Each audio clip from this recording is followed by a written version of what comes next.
Alright, so we are going to try to stream again. Hi, Wanagi. Glad to see you here. So, if any of you were here for the last stream, I don't know at what point in Chapter 8 it cut off. So, I'm just going to start over at the beginning of Chapter 8, and we are going to hope that Comcast has got its act together better. So, I hope that you're all having a good night or morning or whatever time of day it is for you. And let us begin with our reading.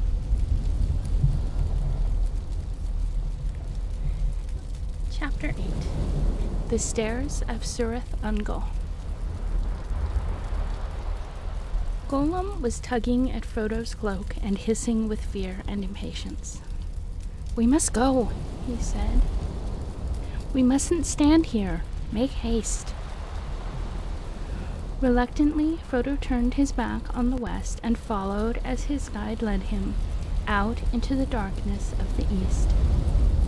They left the ring of trees and crept along the road towards the mountains. This road, too, ran straight for a while, but soon it began to bend away southwards until it came right under the great shoulder of rock that they had seen from the distance. Black and forbidding it loomed above them, darker than the dark sky behind. Crawling under its shadow, the road went on, and rounding it sprang east again and began to climb steeply. Frodo and Sam were plodding along with heavy hearts, no longer able to care greatly about their peril. Frodo's head was bowed. His burden was dragging him down again. As soon as the great crossroads had been passed, the weight of it, almost forgotten in Ithilien, had begun to grow once more. Now, feeling the way became steep before his feet, he looked wearily up, and then he saw it, even as Golem had said that he would, the city of the Ringwraiths. He cowered against the stony bank. A long tilted valley, a deep gulf of shadow, ran back far into the mountains.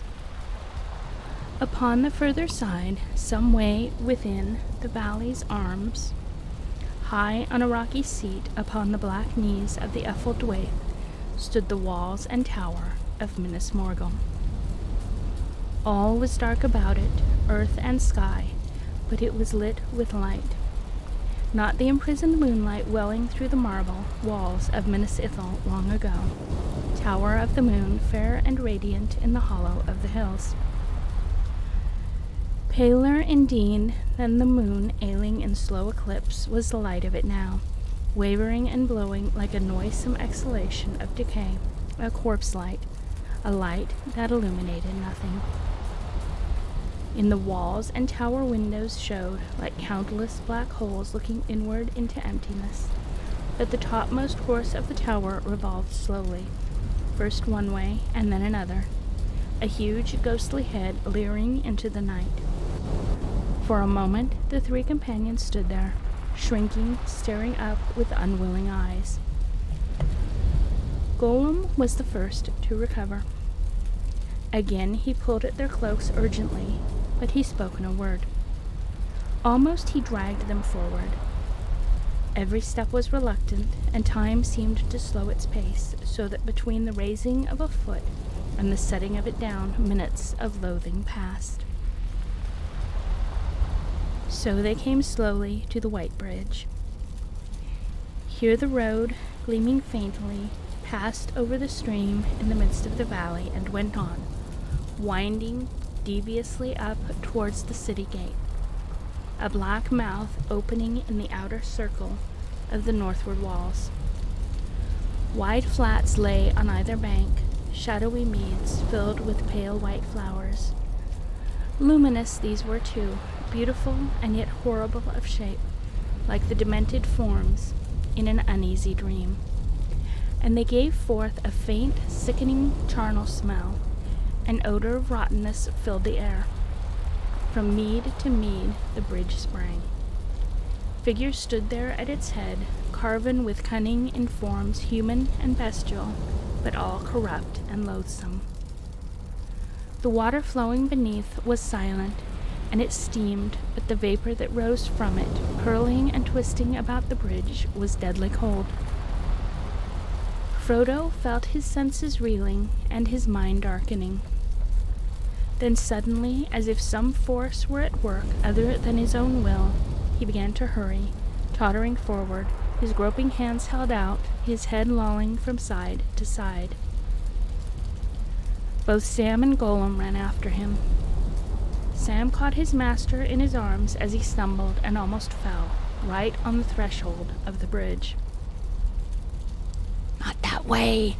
Not that way!" whispered Gollum, but the breath between his teeth seemed to tear the heavy stillness like a whistle, and he cowered to the ground in terror. "Hold up, Mr. Frodo," muttered Sam in Frodo's ear. "Come back, not that way. Gollum says not, and for once I agree with him."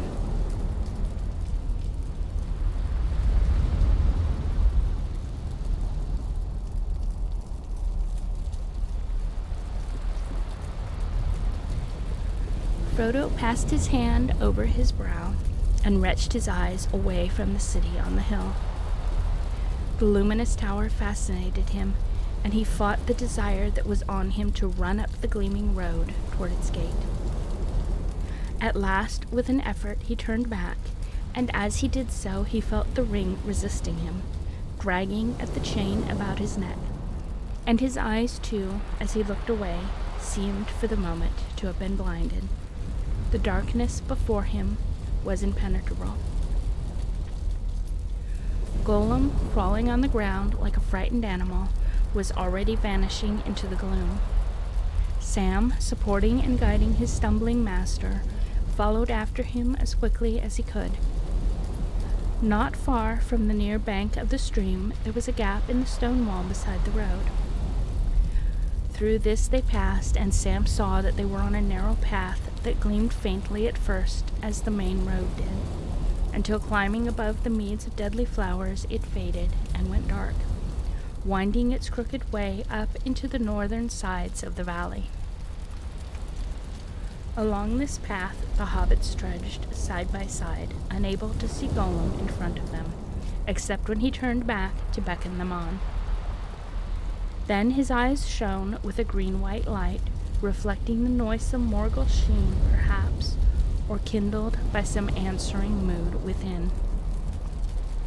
Of that deadly gleam, and of the dark eye-holes, Frodo and Sam were always conscious, ever glancing fearfully over their shoulders, and ever dragging their eyes back to find the darkening path. Slowly they labored on. As they rose above the stench and vapors of the poisonous stream, their breath became easier, and their heads clearer. But now their limbs were deadly tired, as if they had walked all night under a burden, or had been swimming long against a heavy tide of water. At last they could go no further without a halt. Frodo stopped and sat down on a stone. They had now climbed up to the top of a great hump of bare rock. Ahead of them there was a bay in the valley side, and round the head of this the path went on, no more than a wide ledge with a chasm on the right. Across the sheer southward face of the mountain it sprawled upward until it disappeared into the blackness above. "I must rest a while, Sam," whispered Frodo. "It's heavy on me, Sam, lad, very heavy.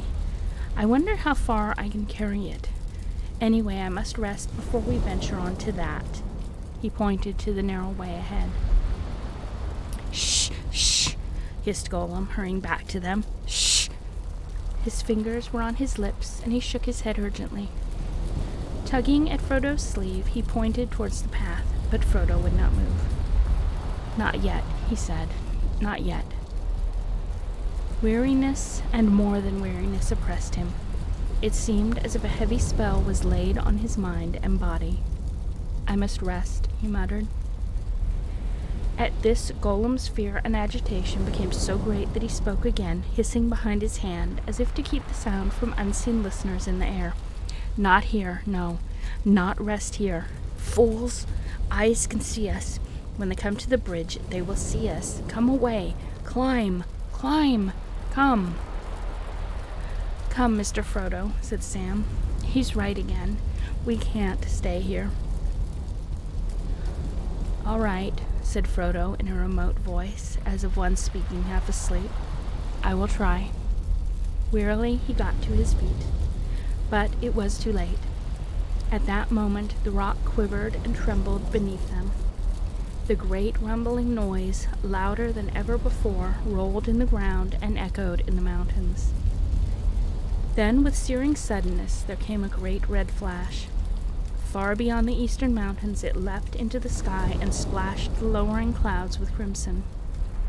In that valley of shadow and cold, deathly light it seemed unbearably violent and fierce. Peaks of stone and ridges like notched knives sprang out in staring black against the uprushing flame in Gorgoroth. Then came a great crack of thunder, and Minas Morgul answered. There was a flare of vivid lightning, forks of blue flame springing up from the tower and from the encircling hills into the sullen clouds.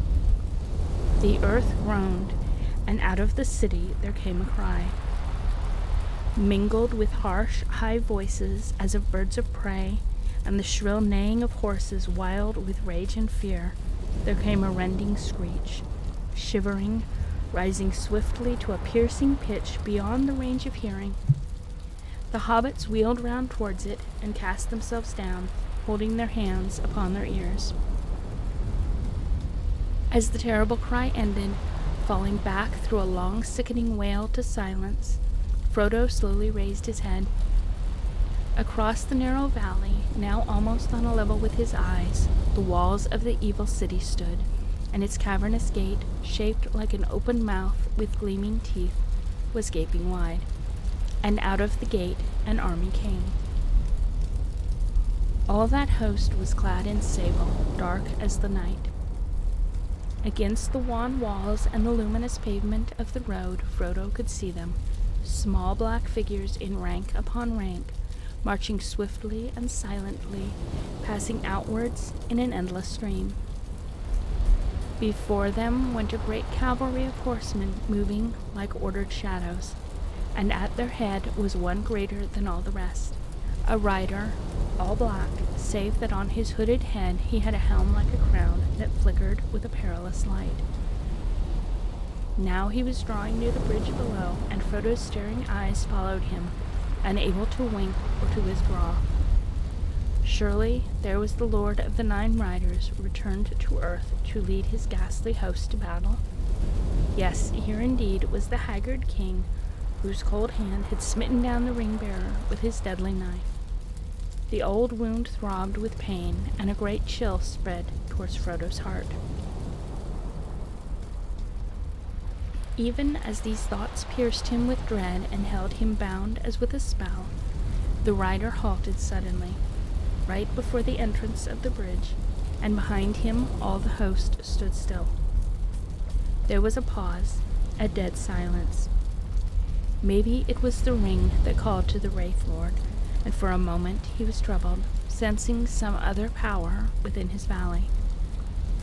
This way and that turned the dark head, helmed and crowned with fear, sweeping the shadows with its unseen eyes. Frodo waited like a bird at the approach of a snake, unable to move. And as he waited, he felt, more urgent than ever before, the command that he should put on the ring.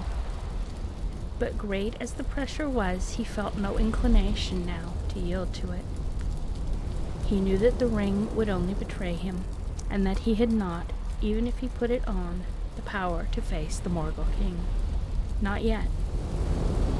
There was no longer any answer to that command in his own will, dismayed by terror though it was, and he felt only the beating upon him of a great power from outside.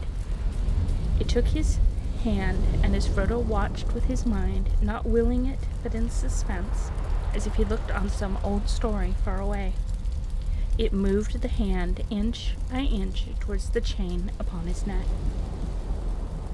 Then his own will stirred. Slowly it forced the hand back and set it to find another thing, a thing lying hidden near his breast. Cold and hard it seemed as his grip closed on it, the phial of Galadriel, so long treasured, and almost forgotten till that hour.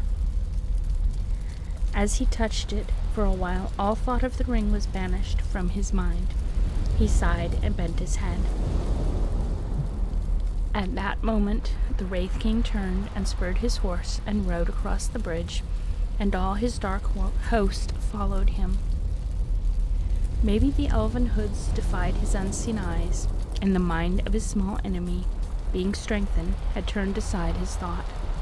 But he was in haste. Already the hour had struck, and at his great master's bidding he must march with war into the west.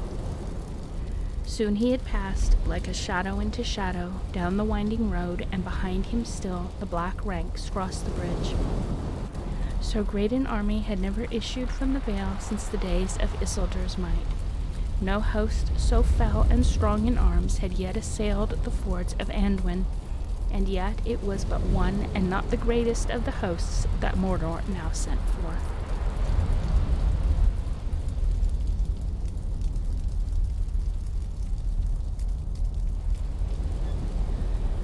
Frodo stirred, and suddenly his heart went out to Faramir. The storm has burst at last, he thought. This great array of spears and swords is going to Osgiliath. Will Faramir get across in time? He guessed it, but did he know the hour? And who now can hold the fords when the King of the Nine Riders comes? And other riders will come. I am too late. All is lost. I tarried on the way. All is lost. Even if my errand is performed, no one will ever know. There will be no one I can tell. It will be in vain. Overcome with weakness, he wept, and still the host of Morgul crossed the bridge. Then, at a great distance, as if it came out of memories of the Shire, some sunlit early morning, when the day called and the doors were opening, he heard Sam's voice speaking. "Wake up, Mr. Frodo, wake up!" Had the voice added, "Your breakfast is ready," he would hardly have been surprised. Certainly Sam was urgent. "Wake up, Mr. Frodo, they're gone," he said. There was a dull clang. The gates of Minas Morgul had closed. The last rank of spears had vanished down the road. The tower still grinned across the valley, but the light was fading in it. The whole city was falling back into a dark brooding shadow and silence, yet still it was filled with watchfulness. "Wake up, Mr. Frodo, they're gone, and we'd better go too. There's something still alive in that place, something with eyes, or a seeing mind, if you take me, and the longer we stay in one spot, the sooner it will get on us. Come on, Mr. Frodo." Frodo raised his head and then stood up. Despair had not left him, but the weakness had passed. He even smiled grimly, feeling now as clearly as a moment before he had felt the opposite, that what he had to do if he could, and that whether Faramir or Aragorn or Elrond or Galadriel or Gandalf or anyone else ever knew about it was beside the purpose. He took his staff in one hand and the phial in the other. When he saw that the clear light was already welling through his fingers, he thrust it into his bosom and held it against his heart. Then turning from the city of Morgul, now no more than a gray glimmer across the dark gulf, he prepared to take the upward road. Gollum, it seemed, had crawled off along the ledge into the darkness beyond when the gates of Minas Morgul opened, leaving the hobbits where they lay. He now came creeping back, his teeth chattering and his fingers snapping. "Foolish, silly," he hissed. "Make haste. They mustn't think danger has passed. It hasn't. Make haste." They did not answer, but they followed him on to the climbing ledge. It was little to the liking of either of them, not even after facing so many other perils, but it did not last long. Soon the path reached a rounded angle where the mountain sides swelled out again, and there it suddenly entered a narrow opening in the rock. They had come to the first stair that Gollum had spoken of. The darkness was almost complete, and they could see nothing much beyond their hands' stretch, But Golem's eyes shone pale several feet above, and he turned back towards them. "Careful," he whispered. "Steps, lots of steps. Must be careful." Care was certainly needed. Frodo and Sam at first felt easier, having now a wall on either side, but the stairway was almost as steep as a ladder, and as they climbed up and up, they became more and more aware of the long black fall behind them. And the steps were narrow, spaced unevenly, and often treacherous. They were worn and smooth at the edges, and some were broken, and some were cracked as foot was set upon them. The hobbits struggled on until at last they were clinging with desperate fingers to the steps ahead, and forcing their aching knees to bend and straighten. And ever as the stair cut its way deeper into the sheer mountain, the rocky walls rose higher and higher above their heads. At length, just as they felt that they could endure no more, they saw Golem's eyes peering down at them again. "We're up," he whispered. "First stairs past. Clever hobbits to climb so high, very clever hobbits. Just a few more little steps and that's all, yes."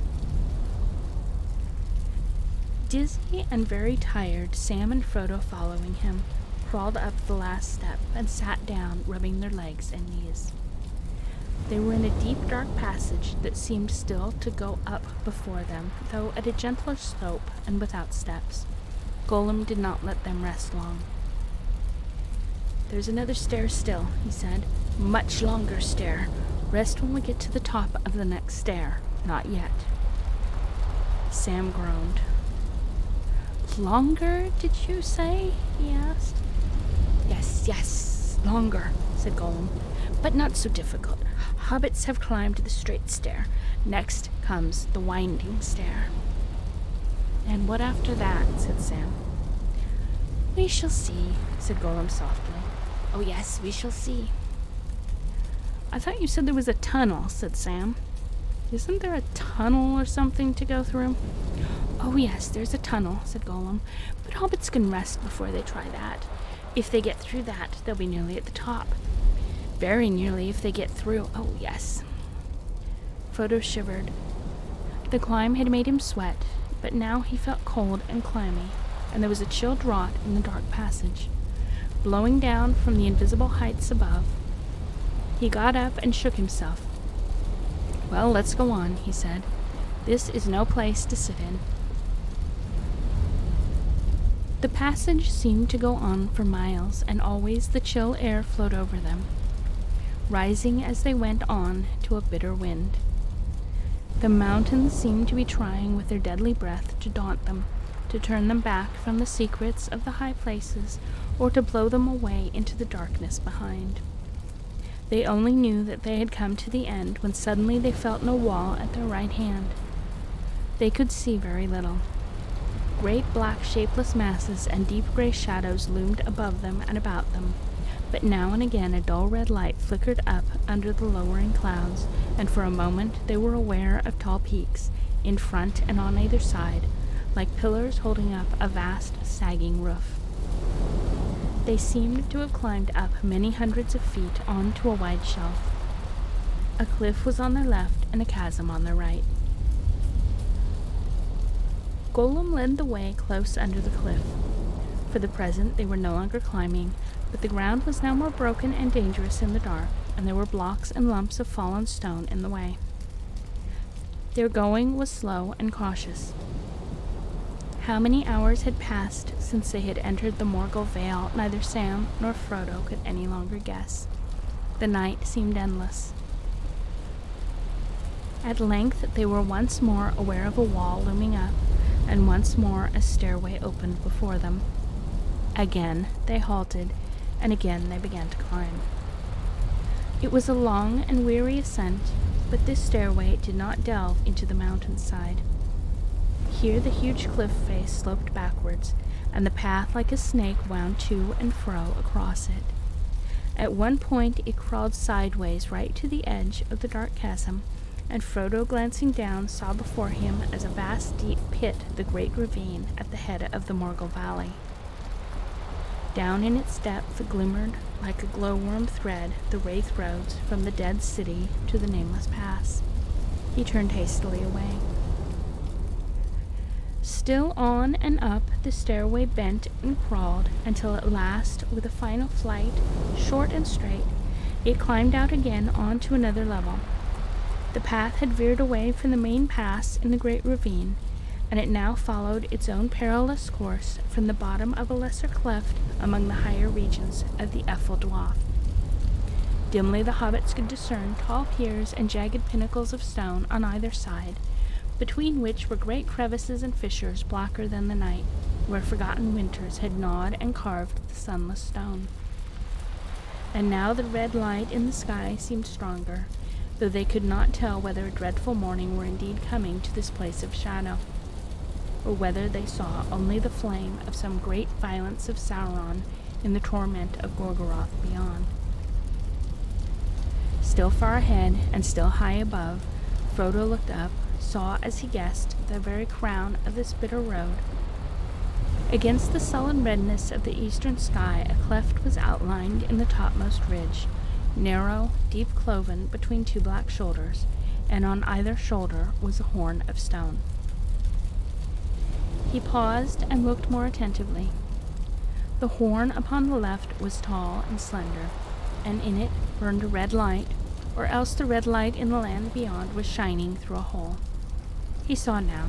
It was a black tower poised above the outer pass. He touched Sam's arm and pointed. "I don't like the look of that," said Sam. "So this secret way of yours is guarded after all," he growled, turning to Gollum. "As you knew all along, I suppose." "All ways are watched, yes," said Gollum. "Of course they are, but hobbits must try some way. This may be least watched. Perhaps they've all gone away to big battle, perhaps." "Perhaps," grunted Sam. "Well, it still seems a long way off and a long way up before we get there. And there's still a tunnel. I think you ought to rest now, Mr. Frodo. I don't know what time of day or night it is, but we've kept going for hours and hours." "Yes, we must rest," said Frodo. "Let us find some corner out of the wind and gather our strength for the last lap." For so he felt it to be. The terrors of the land beyond and the deed to be done there seemed remote, too far off yet to trouble him. All his mind was bent on getting through or over this impenetrable wall and guard. If once he could do that impossible thing, then somehow the errand would be accomplished, or so it seemed to him in that dark hour of weariness, still laboring in the stony shadows under Cirith Ungol. In a dark crevice between two great piers of rock they sat down, Frodo and Sam a little way within, and Gollum crouched upon the ground near the opening. There the hobbits took what they expected would be their last meal before they went down into the nameless land, maybe the last meal they would ever eat together. Some of the food of Gondor they ate, and wafers of the waybread of the elves, and they drank a little, but of their water they were sparing and took only enough to moisten their dry mouths. "I wonder when we'll find water again," said Sam. "But I suppose even over there they drink. Orcs drink, don't they?" "Yes, they drink," said Frodo, "but do not let us speak of that. Such drink is not for us." "Then all the more need to fill our bottles," said Sam. "But there isn't any water up here. Not a sound or a trickle have I heard. And anyway, Faramir said we were not to drink any water in Morgul." "No water flowing out of inland Morgul," were his words, said Frodo. "We are not in that valley now, and if we came on a spring, it would be flowing into it, and not out of it." "I wouldn't trust it," said Sam. "Not till I was dying of thirst. There's a wicked feeling about this place." He sniffed. "And a smell, I fancy. Do you notice it? A queer kind of smell. Stuffy. I don't like it." "I don't like anything here at all," said Frodo. "Step or stone, breath or bone. Earth, air, and water all seem accursed, but so our path is laid." "Yes, that's so," said Sam. "And we shouldn't be here at all if we'd known more about it before we started. But I suppose it's often that way. The brave things in the old tales and songs, Mr. Frodo. Adventures, as I used to call them. I used to think that they were things the wonderful folk of the stories went out and looked for because they wanted them, because they were exciting and life was a bit dull, a kind of sport, as you might say. But that's not the way of it with the tales that really mattered, or the ones that stay in the mind. Folk seem to have been just landed in them usually. Their paths were laid that way, as you put it. But I expect they had lots of chances, like us, of turning back, only they didn't. And if they had, we shouldn't know, because they'd have been forgotten. We hear about those as just went on, and not all to a good end, mind you. At least not to what folk inside a story and not outside it call a good end. You know, coming home and finding things all right, though not quite the same.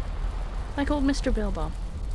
But those aren't always the best tales to hear, though they may be the best tales to get landed in. I wonder what sort of a tale we've fallen into. I wonder, said Frodo, but I don't know. And that's the way of a real tale. Take any one that you're fond of. You may know or guess what kind of a tale it is, happy ending or sad ending, but the people in it don't know, and you don't want them to. No, sir, of course not. Beren now, he never thought he was going to get that Silmaril from the Iron Crown in Thangorodrim, and yet he did, and that was a worse place and a blacker danger than ours. But that's a long tale, of course, and goes on past the happiness and into grief and beyond it. And the Silmaril went on and came to Eärendil, and why, sir, I've never thought of that before. You've got some of the light in that star glass that the lady gave you. Why, to think of it, we're in the same tale still. It's going on. Don't the great tales never end? No, they never end as tales, said Frodo. But the people in them come and go when their part's ending. Our part will end later, or sooner. And then we can have some rest and some sleep, said Sam. He laughed grimly. And I mean just that, Mr. Frodo. I mean plain, ordinary rest and sleep and waking up to a morning's work in the garden. I'm afraid that's all I'm hoping for all the time. All the big important plans are not for my sort. Still, I wonder if we shall ever be put into songs or tales. We're in one, of course, but I mean, put into words, you know, told by the fireside, or read out of a great big book with red and black letters, years and years on. And people will say, let's hear about Frodo and the Ring. And they'll say, yes, that's one of my favorite stories. Frodo was very brave, wasn't he, Dad? Yes, my boy, the famousest of hobbits. And that's saying a lot. It's saying a lot too much, said Frodo, and he laughed, a long, clear laugh from his heart. Such a sound had not been heard in those places since Sauron came to Middle-earth. To Sam suddenly it seemed as if all the stones were listening and the tall rocks leaned over them. But Frodo did not heed them. He laughed again. Why, Sam, he said, to hear you somehow makes me as merry as if the story has already been written. But you've left out one of the chief characters, Samwise the Stout-Hearted. I want to hear more about Sam, Dad. Why didn't they put in more of his talk, Dad? That's what I like. It makes me laugh. And Frodo wouldn't have gotten far without Sam, would he, Dad? Now, Mr. Frodo, said Sam, you shouldn't make fun. I was serious. So was I, said Frodo, and so I am. We're going on a bit too fast. You and I, Sam, are still stuck in the worst places of the story, and it is all too likely that some will say at this point, shut the book now, Dad. We don't want to read any more. Maybe, said Sam, but I wouldn't be one to say that. Things done and over and made into part of the great tale are different. Why, even Gollum might be good in a tale, better than he is to have by you, anyway. And he used to like tales himself once, by his own account. I wonder if he thinks he's the hero or the villain. Gollum, he called. Would you like to be the hero? Now where's he got to again? There was no sign of him at the mouth of their shelter, nor in the shadows near. He had refused their food, though he had, as usual, accepted a mouthful of water, and then he had seemed to curl up for sleep. They had supposed that one at any rate of his objects in his long absence the day before had been to hunt for food to his own liking, and now he had evidently slipped off again while they were talking. But what for this time? I don't like his sneaking off without saying, said Sam. And least of all now. He can't be looking for food up here, not unless there's some kind of rock he fancies. Wait, there isn't even a bit of moss.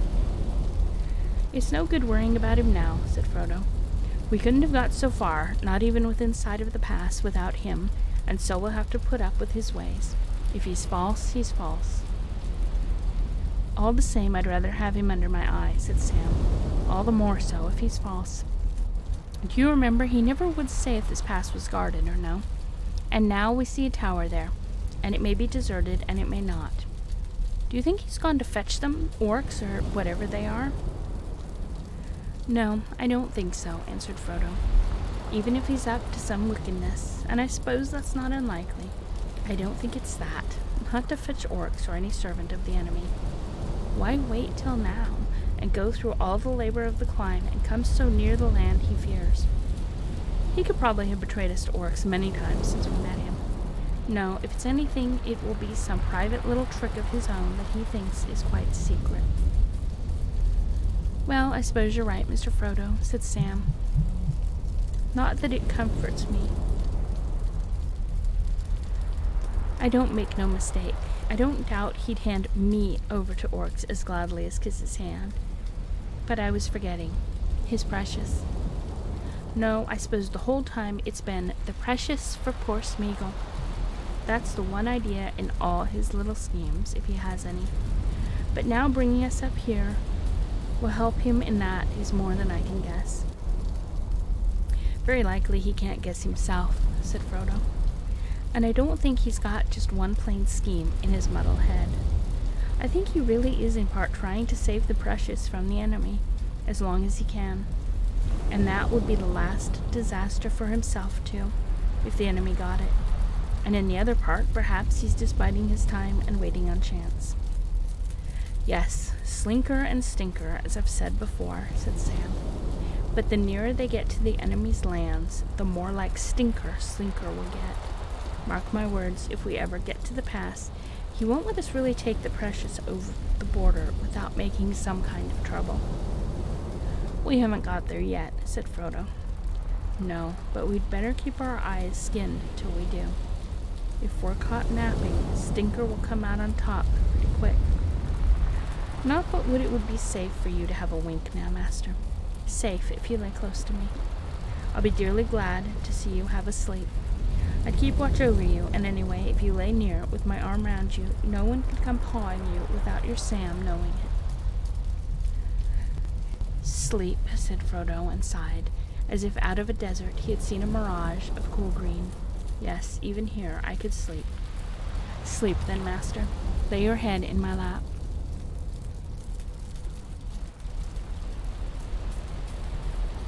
And so Gollum found them hours later, when he returned, crawling and creeping down the path out of the gloom ahead. Sam sat propped against the stone, his head dropping sideways and his breathing heavy. In his lap lay Frodo's head, drowned deep in sleep. Upon his white forehead lay one of Sam's brown hands, and the other lay softly upon his master's breast. Peace was in both their faces. Gollum looked at them. A strange expression passed over his lean, hungry face. The gleam faded from his eyes, and they went dim and gray, old and tired. A spasm of pain seemed to twist him, and he turned away, peering back up towards the pass, shaking his head as if engaged in some interior debate. Then he came back, and slowly putting out a trembling hand, very cautiously, he touched Frodo's knee. But almost the touch was a caress. For a fleeting moment, could one of the sleepers have seen him, they would have thought that they beheld an old weary hobbit, shrunken by the years that had carried him far beyond his time, beyond friends and kin, in the fields and streams of youth, an old, starved, pitiable thing. But at that touch Frodo stirred and cried out softly in his sleep, and immediately Sam was wide awake. The first thing he saw was Gollum, pawing at his master, as he thought. "Hey, you," he said roughly. "What are you up to?" Nothing," said Gollum softly. "Nice master." "I dare say," said Sam. "But where have you been to? Sneaking off and sneaking back, you old villain." Gollum withdrew himself, and a gleamed flint and a green glint flickered under his heavy lids. Almost spider-like he looked now, crouched back on his bent limbs with his protruding eyes. The fleeting moment had passed beyond recall. Sneaking, he hissed. Hobbits always so polite, yes. Oh, nice hobbits. Smeagol brings them up secret ways that nobody else could find. Tired he is, thirsty he is, yes, thirsty, and he guides them and he searches for paths and they say, sneak, sneak. Very nice, friends. Oh, yes, my precious, very nice. Sam felt a bit remorseful, though not more trustful. Sorry, he said. I'm sorry, but you startled me out of my sleep. And I shouldn't have been sleeping, and that made me a bit sharp. But Mr. Frodo, he's that tired. I asked him to have a wink, and, well, that's how it is. Sorry, but where have you been? Sneaking, said Gollum, and the green glint did not leave his eyes. Oh, very well, said Sam. Have it your own way. I don't suppose it's so far from the truth. And now we'd better all be sneaking along together. What's the time? Is it today or tomorrow? It's tomorrow, said Gollum. Or this was tomorrow when hobbits went to sleep. Very foolish, very dangerous. If poor Smeagol wasn't sneaking about to watch. I think we shall get very tired of that word soon, said Sam. But never mind, I'll wake Master up. Gently he smoothed the hair back from Frodo's bow, and bending down, spoke softly to him. Wake up, Mr. Frodo. Wake up. Frodo stirred and opened his eyes and smiled, seeing Sam's face bending over him. Calling me early, aren't you, Sam? He said. It's dark still. Yes, it's always dark here, said Sam. But Gollum's come back, Mr. Frodo, and he says it's tomorrow. So we must be walking on, the last lap. Frodo drew a deep breath and sat up. The last lap, he said. Hello, Smeagol. Found any food? Have you had any rest? No food, no rest, nothing for Smeagol, said Gollum. He's a sneak. Sam clicked his tongue but restrained himself. Don't take names to yourself, Smeagol, said Frodo. It's unwise, whether they are true or false. Smeagol has to take what's given him, answered Gollum. He was given the name by kind Master Samwise, the hobbit that knows so much. Frodo looked at Sam. Yes, sir, he said. I did use the word, waking up out of my sleep sudden and all and finding him at hand. I said I was sorry, but I soon shan't be. Come on, let it pass, said Frodo. But now we seem to have come to the point, you and I, Smeagol. Tell me, can we find the rest of the way by ourselves? We're in sight of the pass, of a way in, and if we can find it now, then I suppose our agreement can be said to be over. You have done what you promised, and you're free. Free to go back to food and rest, wherever you wish to go, except to servants of the enemy. And one day I may reward you, I or those that remember you. No, not yet, Gollum whined. Oh no, they can't find the way themselves, can they? Oh no, indeed. There's the tunnel coming. Smeagol must go on. No rest, no food, not yet. Chapter 9. Shelob's Lair.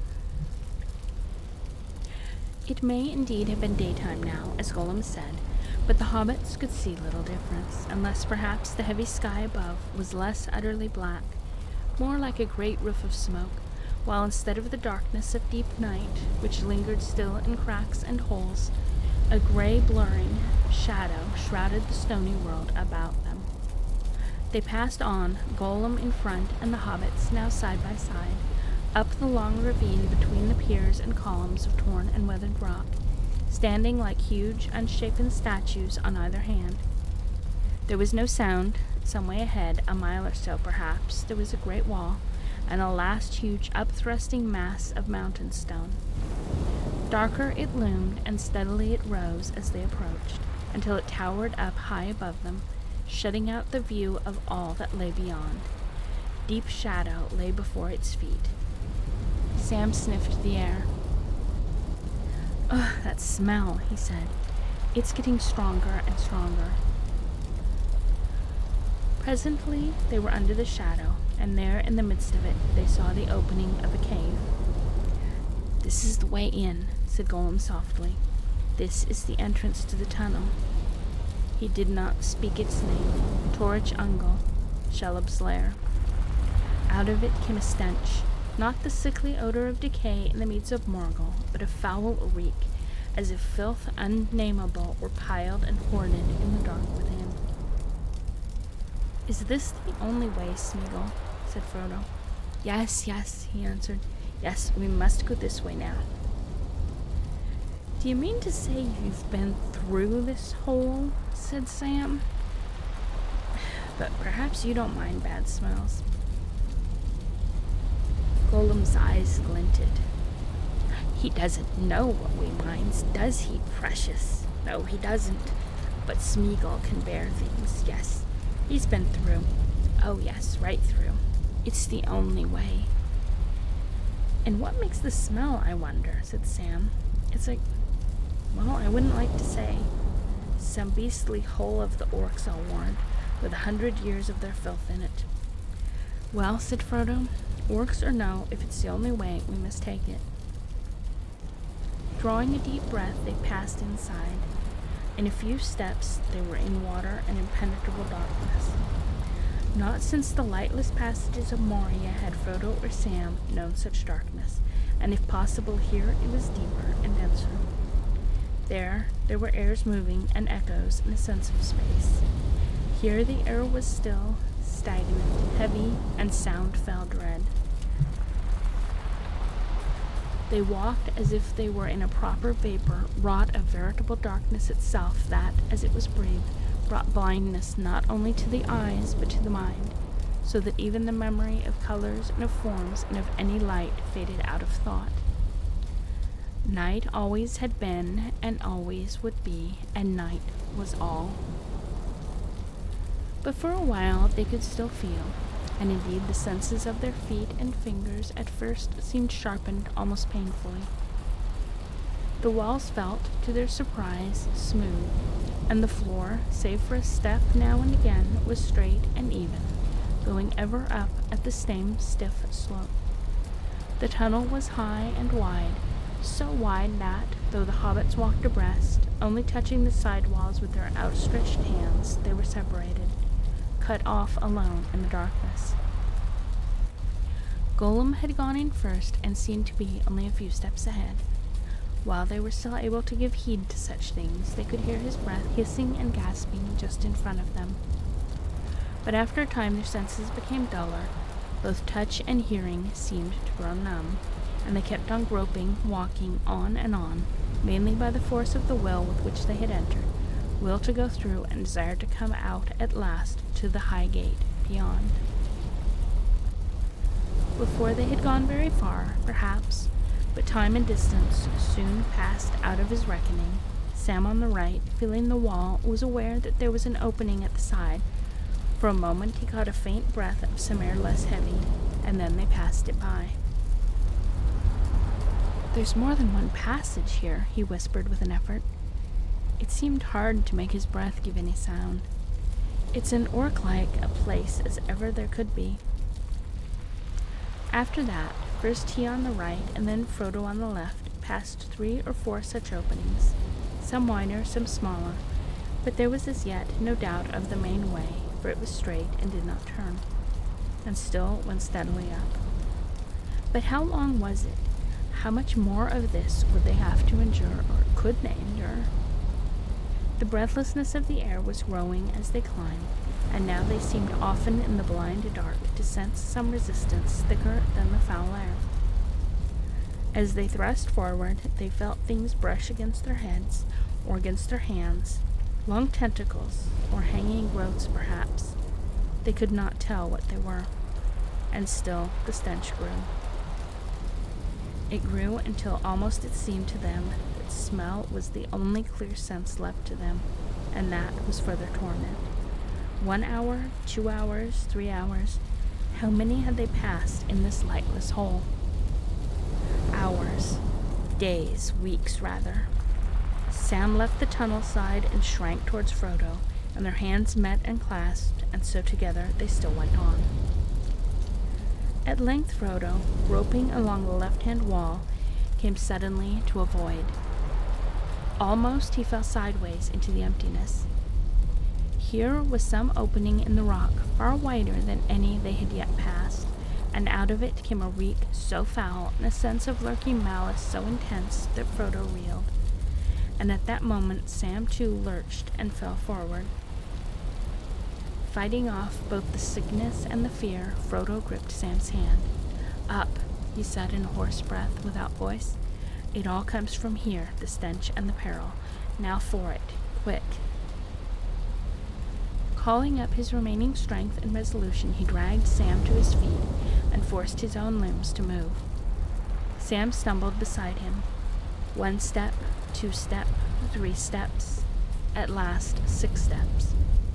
Maybe they had passed the dreadful unseen opening, but whether that was so or not, suddenly it was easier to move, as if some hostile will for the moment had released them. They struggled on, still hand in hand. But almost at once they came to a new difficulty. The tunnel forked, or so it seemed, and in the dark they could not tell which was the wider way, or which kept nearer to the straight. Which should they take, the left or the right? They knew of nothing to guide them, yet a false choice would almost certainly be fatal. "Which way has Gollum gone?" panted Sam.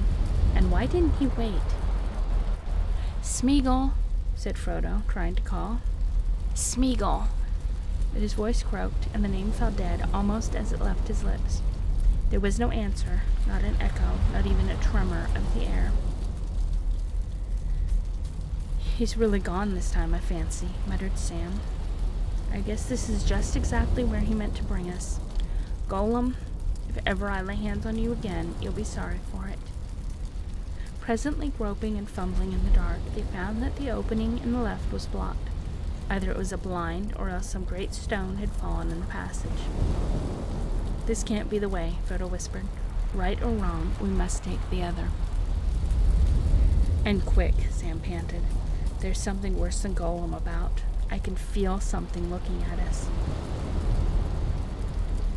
They had not gone more than a few yards when from behind them came a sound, startling and horrible in the heavy padded silence. A gurgling, bubbling noise, and a long, venomous hiss. They wheeled round, but nothing could be seen. Still as stones they stood, staring, waiting, for they did not know what.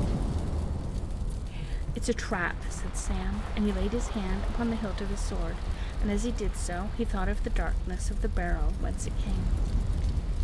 "I wish old Tom was near us now," he thought. Then, as he stood, darkness about him and a blackness of despair and anger in his heart, it seemed to him that he saw a light in his mind almost unbearably bright at first, as a sun ray to the eyes of one long hidden in a windowless pit. Then the light became color, green, gold, silver, white. Far off, as in a little picture drawn by elven fingers, he saw the Lady Galadriel standing on the grass in Lorien, and gifts were in her hands. "And you, ring-bearer," he heard her say, remote but clear. "For you I have prepared this." The bubbling hiss grew nearer, and there was a creaking as of some great jointed thing that moved with slow purpose in the dark. A reek came on before it. "Master! Master!" cried Sam, and life and urgency came back into his voice. "The lady's gift, the star-glass. A light to you in dark places, she said it was to be. The star-glass." "The star-glass," muttered Frodo, as one answering out of sleep, hardly comprehending. "Why, yes, why had I forgotten it? A light when all other lights go out, and now indeed light alone can help us." Slowly his hand went to his bosom, and slowly he held aloft the phial of Galadriel. For a moment it glimmered, faint as a rising star struggling in heavy earthward mists, and then as its power waxed and hope grew in Frodo's mind, it began to burn, and kindled to a silver flame. A minute heart of dazzling light, as though Arundel himself had come down from the high sunset paths with the last Silmaril upon his brow. The darkness receded from it till it seemed to shine in the center of a globe of very crystal, and the hand that held it sparked with white fire. Frodo gazed in wonder at this marvelous gift that he had so long carried, not guessing its full worth and potency. Seldom had he remembered it on the road until they came to Morgul Vale, and never had he used it for fear of its revealing light. Arundel, Elaminian, and Kalima, he cried, and though he knew not what he had spoken, for it seemed another voice spoke, through his, clear, untroubled by the foul air of the pit. But other potencies there are in Middle-earth, powers of night, and they are old and strong. And she that walked in the darkness had heard the elves cry that cry far back in the deeps of time, and she had not heeded it, and it did not daunt her now. Even as Frodo spoke, he felt a great malice bent upon him, and a deadly regard considering him.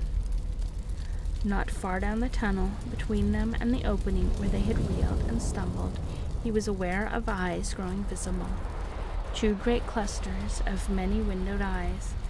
The coming menace was unmasked at last. The radiance of the star-glass was broken and thrown back from their 1,000 facets, but behind the glitter a pale, deadly fire began steadily to glow within, a flame kindled in some deep pit of evil thought. Monstrous and abominable eyes they were, bestial and yet filled with purpose and with hideous delight, gloating over their prey trapped beyond all hope of escape. Frodo and Sam, horror-stricken, began slowly to back away, their own gaze held by the dreadful stare of those baleful eyes. But as they backed, so the eyes advanced. Frodo's hand wavered, and slowly the file dropped. Then suddenly, released from the holding spell to run a little while in vain panic for the amusement of the eyes, they both turned and fled together. But even as they ran, Frodo looked back and saw with terror that at once the eyes came leaping up behind. The stench of death was like a cloud about him. "Stand! Stand!" he cried desperately. "Running is no use." Slowly, the eyes crept nearer. "Galadriel!" he called, and gathering his courage, he lifted up the file once more. The eyes halted. For a moment their regard relaxed, as if some hint of doubt troubled them. Then Frodo's heart flamed within him, and without thinking what he did, whether it was folly or despair or courage, he took the file in his left hand, and with his right hand drew his sword. Steam flashed out, and the sharp elven blade sparkled in the silver light, but at its edges a blue fire flicked. Then, holding the star aloft and the bright sword advanced, Frodo, Hobbit of the Shire, walked steadily down to meet the eyes. They wavered. Doubt came into them as the light approached. One by one they dimmed, and slowly they drew back. No brightness so deadly had ever affected them before. From sun and moon and stars they had been safe underground, but now a star had descended into the very earth. Still it approached, and the eyes began to quail. One by one they all went dark. They turned away, and a great bulk, beyond the light's reach, heaved its huge shadow in between. They were gone. "Master, master," cried Sam. He was close behind, his own sword drawn and ready. "Stars and glory! But the elves would make a song of that if they ever heard of it, and may I live to tell them and hear them sing. Don't go on, master. Don't go down to that den. Now's our only chance. Let's get out of this foul hole." And so back they turned once more, first walking and then running, for as they went, the floor of the tunnel rose steeply. With every stride they climbed higher above the stenches of the unseen lair, and strength returned to limb and heart. But still the hatred of the Watcher lurked behind them, blind for a while perhaps, but undefeated, still bent on death. And now there came a flow of air to meet them, cold and thin. The opening, the tunnel's end, at last it was before them. Panting, yearning for a roofless place, they flung themselves forward, and then in amazement they staggered, tumbling back. The outlet was blocked with some barrier, but not of stone. Soft and a little yielding it seemed, and yet strong and impervious.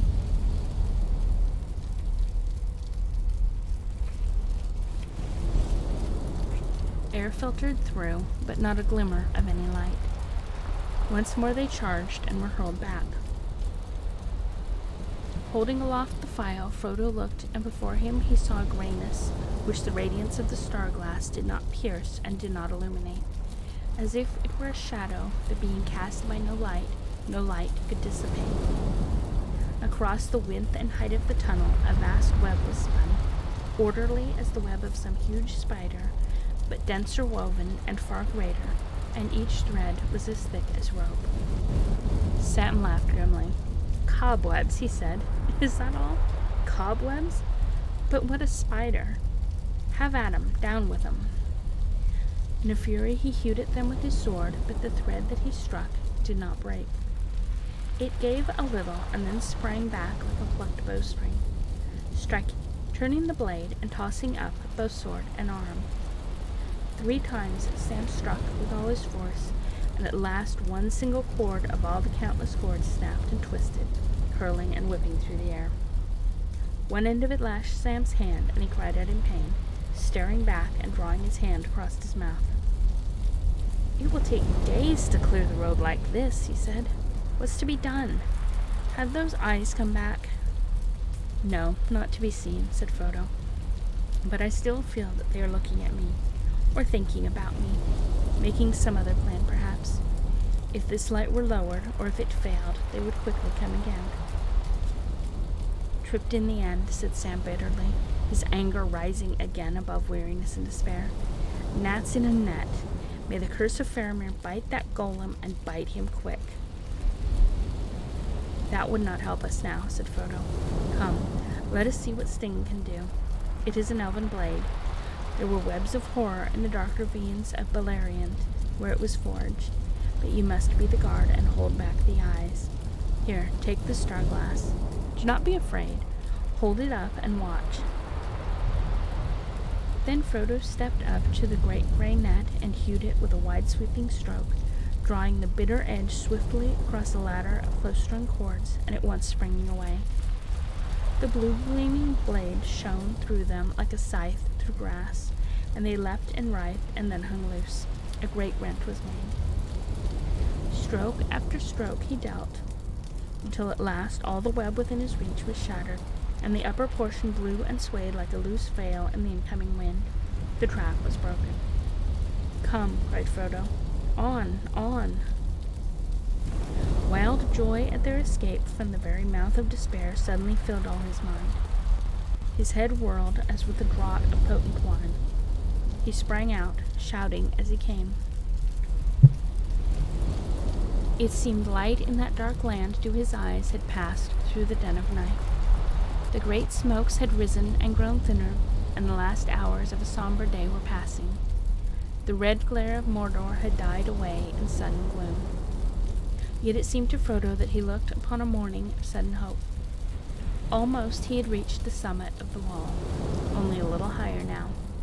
The cleft, Cirith Ungol, was before him, a dim notch in the black ridge, and the horns of rock darkling in the sky on either side.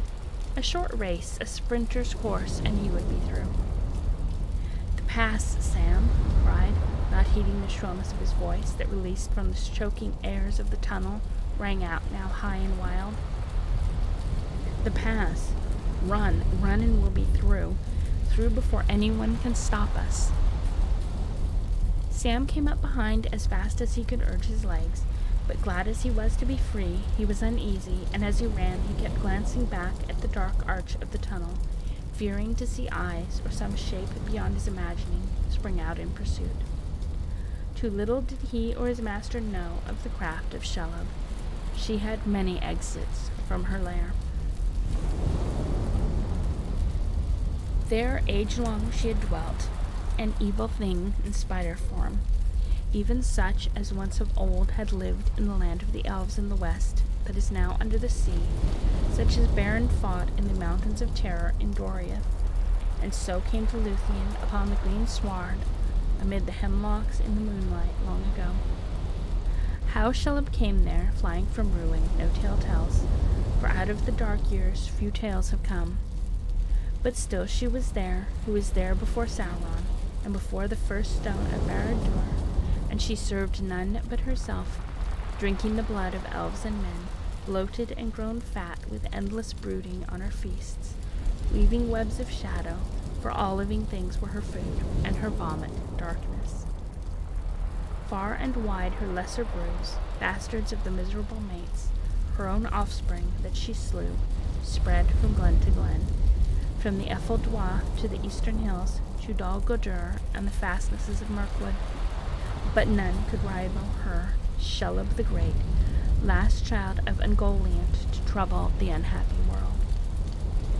Already years before, Golem had beheld her, Smeagol who pried into all dark holes, and in past days he had bowed and worshipped her, and the darkness of her evil will walked through all the ways of his weariness beside him, cutting him off from light and from regret. And he had promised to bring her food, but her lust was not his lust. Little she knew of or cared for towers or rings or anything devised by mind or hand, who only desired death for all others, mind and body, and for herself a glut of life, alone, swollen till the mountains could no longer hold her up, and the darkness could not contain her. But that desire was yet far away, and long now had she been hungry, lurking in her den, while the power of Sauron grew, and light and living things forsook his borders, and the city in the valley was dead, and no elf or man came near, only the unhappy orcs, poor food and weary. But she must eat, and however busily they delved new winding passages from the pass and from the tower, ever she found some way to snare them. But she lusted for sweeter meat, and Golem had brought it to her. We'll see, he said often to himself, when the evil mood was on him, as he walked the dangerous road from Emmenwheel to Morgulvale. We'll see. It may well be, oh yes, it may well be that when she throws away the bones and the empty garments, we shall find it, we shall get it, the precious, a reward for poor Smeagol who brings nice food, and we'll save the precious as we promised. Oh yes, and when we've got it safe, then she'll know it. Oh yes, then we'll pay her back, my precious, then we'll pay everyone back. So he thought in an inner chamber of his cunning, which he still hoped to hide from her, even when he had come to her again and had bowed low before her while his companions slept. And as for Sauron, he knew where she lurked.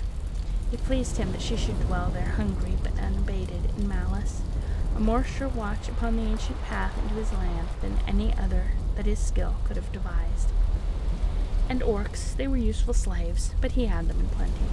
If now and again Shelub caught them to stay her appetite, she was welcome. He could spare them. And sometimes, as a man may cast a dainty to his cat, he calls her, but she owns him not. Sauron would send her prisoners that he had no better use for. He would have them driven in her hole, and report brought back to him of the play she made. So they had both lived, delighting in their own devices, and feared no assault, nor wrath, nor any end of their wickedness. Never yet had any fly escaped from Shelub's webs, and the greater now was her rage and hunger. But nothing of this evil which they had stirred up against them did poor Sam know, except that a fear was growing on him, a menace which he could not see, and such a weight did it become that it was a burden to him to run, and his feet seemed leaden. Dread was round him, and enemies before him in the pass, and his master was in a fey mood running heedlessly to meet them. Turning his eyes away from the shadow behind and the deep gloom beneath the cliff upon his left, he looked ahead, and he saw two things that increased his dismay. He saw that the sword which Frodo still held unsheathed was glittering with blue flame, and he saw that though the sky behind was now dark, still the window and the tower glowed red. "Orcs," he muttered. "We'll never rush it like this. There's orcs about, and worse than orcs." Then, returning quickly to his long habit of secrecy, he closed his hand about the precious phial which he still bore. Red with his own living blood, his hand shone for a moment, and then he thrust the revealing light deep into a pocket near his breast and drew his elven cloak about him. Now he tried to quicken his pace. His master was gaining on him. Already he had some 20 strides ahead, flitting on like a shadow. Soon he would be lost to sight in that gray world. Hardly had Sam hidden the light of the star-glass when she came. A little way ahead, and to his left, he saw suddenly, issuing from a black hole of shadow under the cliff, the mostly loathly shape that he had ever beheld, horrible beyond the horror of an evil dream. "I'll be right back. Quick little break."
And we are back to finish this chapter.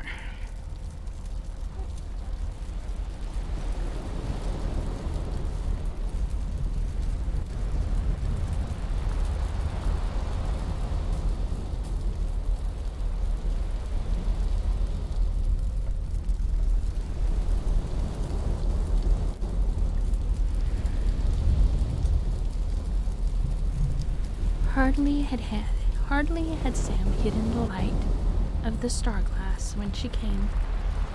A little way ahead and to his left he saw suddenly, issuing from a black hole of shadow under the cliff, the most loathly shape he had ever beheld. Horrible beyond the horror of an evil dream. Most like a spider she was, but huger than the great hunting beasts, and more terrible than they, because of the evil purpose in her remorseless eyes. Those same eyes that he had thought daunted and defeated, there they were lit with a fell light again, clustering in her out-thrust head. Great horns she had, and behind her short stalk-like neck was her huge, swollen body. A vast, bloated bag, swaying and sagging between her legs. Its great bulk was black, blotched with livid marks, but the belly underneath was pale and luminous and gave forth a stench. Her legs were bent, with great knobbed joints high above her back, and hairs that stuck out like steel spines, and at each leg's end there was a claw. As soon as she had squeezed her soft, squelching body and its folded limbs out of the upper exit from her lair, she moved with a horrible speed, now running on her creaking legs, now making a sudden bound. She was between Sam and his master. Either she did not see Sam, or she avoided him for the moment as the bearer of the light, and fixed all her intent upon one prey, upon Frodo, bereft of his phial, running heedless up the path, unaware yet of his peril. Swiftly he ran, but Shelob was swifter. In a few leaps she would have him. Sam gasped and gathered all his remaining breath to shout. "Look out behind," he yelled. "Look out, master, I'm—" But suddenly his cry was stifled. A long, clammy hand went over his mouth, and another caught him by the neck, while something wrapped itself about his leg. Taken off his guard, he toppled backwards into the arms of his attacker. "Got him," hissed Gollum in his ear. "At last, my precious, we've got him. Yes, the nasty hobbit. We take this one. She'll get the other. Oh yes, Shelob will get him, not Smeagol. He promised he won't hurt Master at all. But he's got you, you nasty, filthy little sneak." He spat on Sam's neck. Fury at the treachery, and declaration at the delay when his master was in deadly peril, gave to Sam a sudden violence and strength that was far beyond anything that Gollum had expected from this slow, stupid hobbit, as he thought him. Not Gollum himself could have twisted more quickly or more fiercely. His hold on Sam's mouth slipped, and Sam ducked and lunged forward again, trying to tear away from the grip on his neck. His sword was still in his hand, and on his left arm, hanging by its thong, was Faramir's staff. Desperately he tried to turn and stab his enemy, but Gollum was too quick. His long right arm shot out, and he grabbed Sam's wrist. His fingers were like a vice. Slowly and relentlessly he bent the hand down and forward, till with a cry of pain Sam released the sword and it fell to the ground. And all the while Gollum's other hand was tightening on Sam's throat. Then Sam played his last trick. With all his strength he pulled away and got his feet firmly planted. Then suddenly he drove his legs against the ground and with his whole force hurled himself backwards. Not expecting even this simple trick from Sam, Gollum fell over with Sam on top, and he received the weight of the sturdy hobbit in his stomach. A sharp hiss came out of him, and for a second his hand upon Sam's throat loosened, but his fingers still gripped the sword hand. Sam tore himself forward and away and stood up, and then quickly he wheeled away to his right, pivoted on the wrist held by Gollum. Laying hold of the staff with his left hand, Sam swung it up, and down it came with a whistling crack on Gollum's outstretched arm, just below the elbow. With a squeal, Gollum let go. Then Sam waded in, not wanting to change the staff from left to right. He dealt another savage blow. Quick as a snake, Gollum slithered aside, and the stroke aimed at his head fell across his back. The staff cracked and broke. That was enough for him. Grabbing from behind was an old game of his, and seldom had he failed in it. But this time, misled by spite, he had made the mistake of speaking and gloating before he had both hands on his victim's neck. Everything had gone wrong with his beautiful plan since that horrible light had so unexpectedly appeared in the darkness. And now he was face to face with a furious enemy, little less than his own size. This fight was not for him. Sam swept up his sword from the ground and raised it. Gollum squealed, and springing aside onto all fours, he jumped away in one big bound like a frog. Before Sam could reach him, he was off, running with amazing speed back towards the tunnel. Sword in hand, Sam went after him. For the moment, he had forgotten everything else but the red fury in his brain and the desire to kill Gollum. But before he could overtake him, Gollum was gone.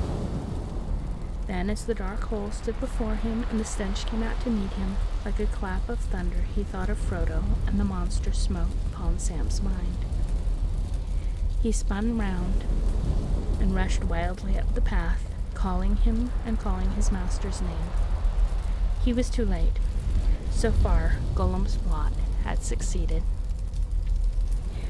That brings us to the end of the chapter, and I think that will bring us to the end of our stream. So, good night, and I hope you enjoyed, and I will see you again soon.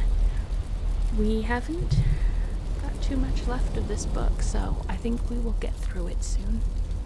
Anyway, good night, good morning. Hope that you're well. Thanks for hanging out, and I'll see you soon.